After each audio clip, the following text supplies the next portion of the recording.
Assalamualaikum, selamat petang. Selamat berhujung minggu.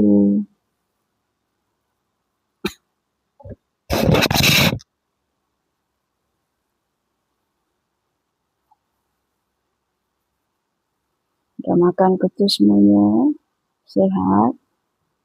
Kalau sehat, Alhamdulillah.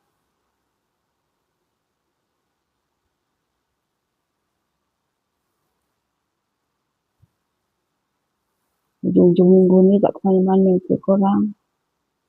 Jalan dengan anak-anak, keluarga.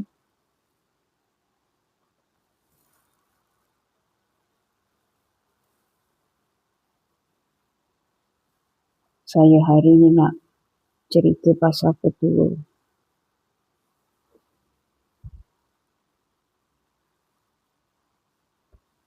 Petua ni, bila kita buat,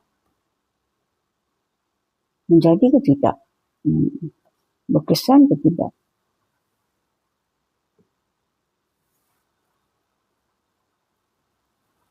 Saya ingat dulu, masa saya masih kanak-kanak, saya remaja, saya dah kahwin pun, sempatlah saya tengok mana-mana ahli keluarga saya, adik-adik saya, adik lelaki kadang kelasak. Kakak saya masa saya kecil dulu, baru sana sini, kadang kaki tu terseliur. Dia macam terseliur salah urat itu, bengkak sakit kan. Saya masih ingat lagi, mak saya, dia ada tanam sejenis pokok. Pokok tu daun dia lebar panjang macam ni. Saya rasa kalau orang kampung-kampung tahu tu, malam-malam lebar dia macam tu, daun dia panjang lebar. Mak saya ambil daun tu, lepas mak saya ambil daun tu, dia layukan atas api daun tu.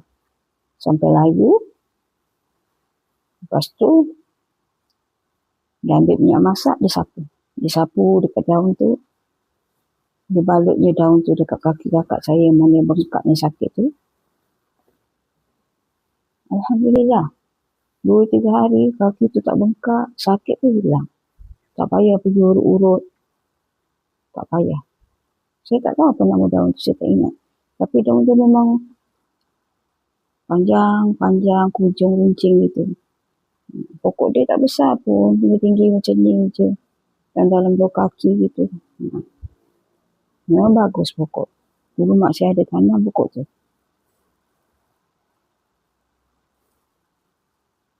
Tak tahulah saya. Namanya kan kita kan berusaha kesembuhan tu tak datang dari Allah. Tapi itulah petuanya. Tak payah pergi urut, pergi klinik tu je mak saya buat. Dia ambil daun tu, dia layukan. Lepas dia layukan tu, dia sapu minyak, dia balut, dia ikat.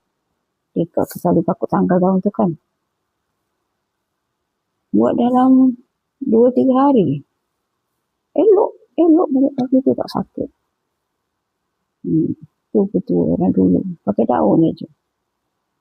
Lepas tu dulu, kita orang kalau cerit berik, sakit perut kan, tak adanya pergi klinik ke, beli ubat. Yang biji-biji yang Cina tu, yang apa nama tu. Biji kitek kau, apa nama tu. Makan tu tak ada.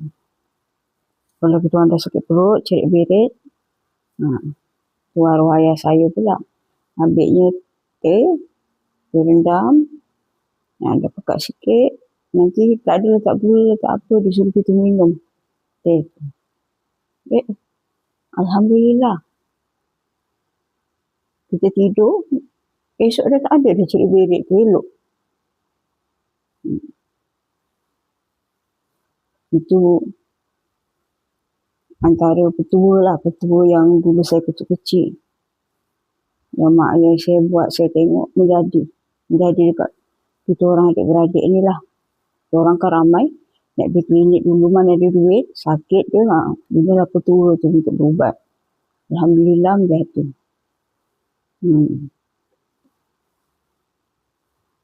Namanya kita berusaha, betul tak?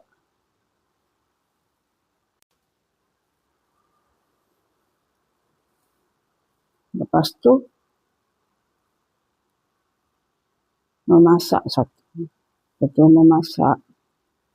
Kadang-kadang kan,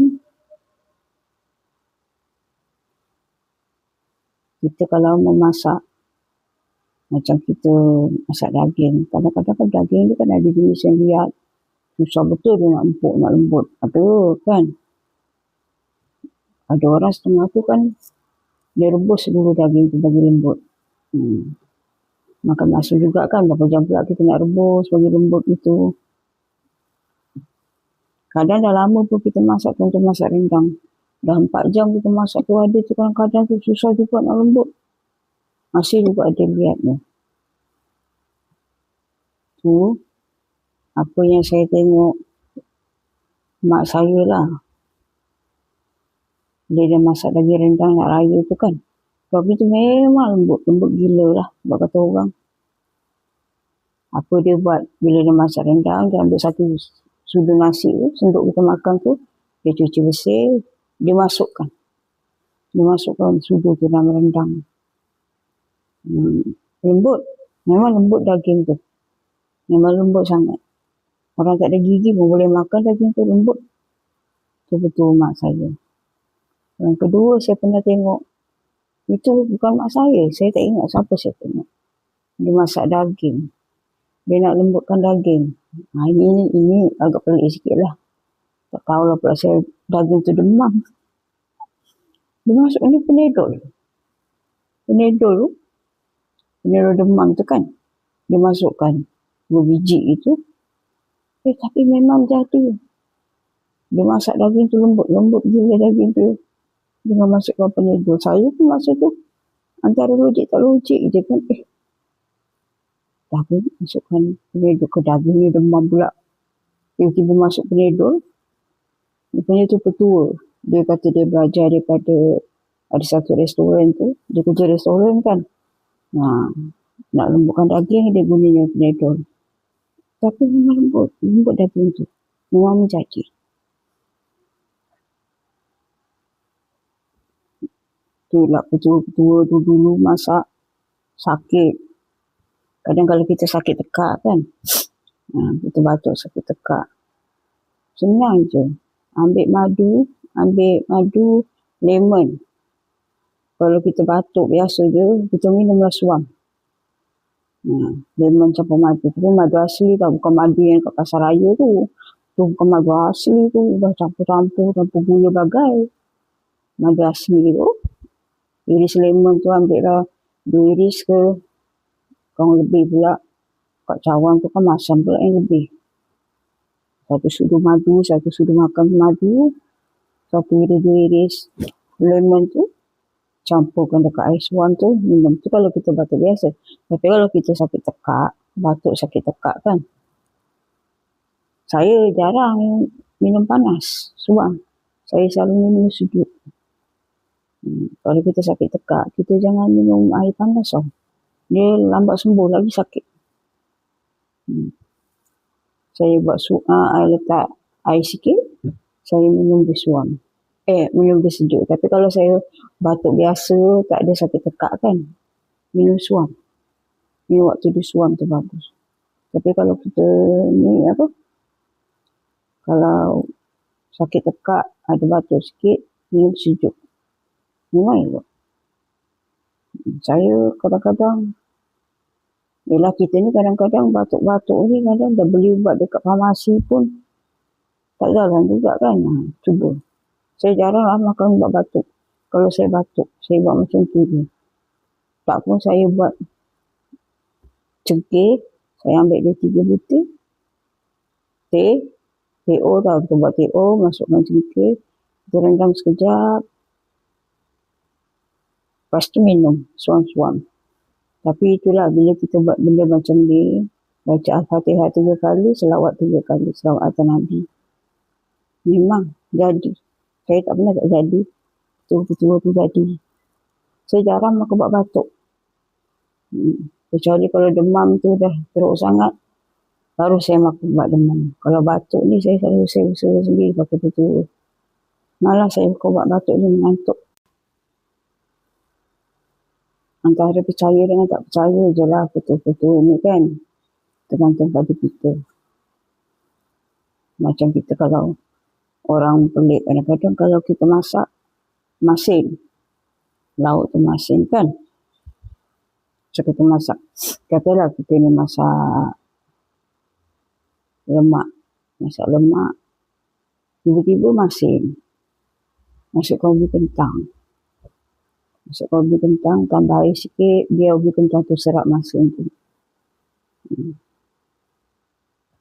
Tapi saya bagi dua lah. Kalau kita masak benda, contohnya, tak kira lah apa pun. Jangan masukkan garam dengan gula ke asam tu awal-awal.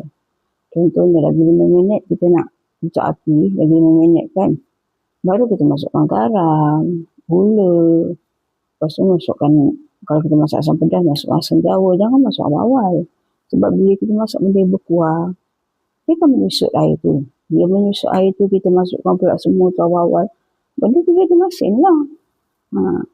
Sebab tu orang tua-tua dulu, dah nak masak baru dia bubuhnya garam, gula, sebut perasa bagai kan. Sebab dia tak nak benda tu masin ke, manis ke. Letak lagi-lagi 5 minit, kita rasa nak tutup api. Lepas kita dah letak garam, gula, kita dah letak sebut perasa ke apa bagai asam jawa kalau masakkan pedas. Kecikkan sikit api. Jangan guna api besar. Guna api besar walaupun 5 minit menyusut masin juga akhirnya nanti. Kecikkan sikit api tu. Jangan besar sangat. Itulah dia. Betul-betulnya. Sebenarnya kalau kita masak daging pun, kalau kita rebus awal, ada orang kadang-kadang dia kata perap dulu daging tu dengan soda. Nanti kita hilang rasa.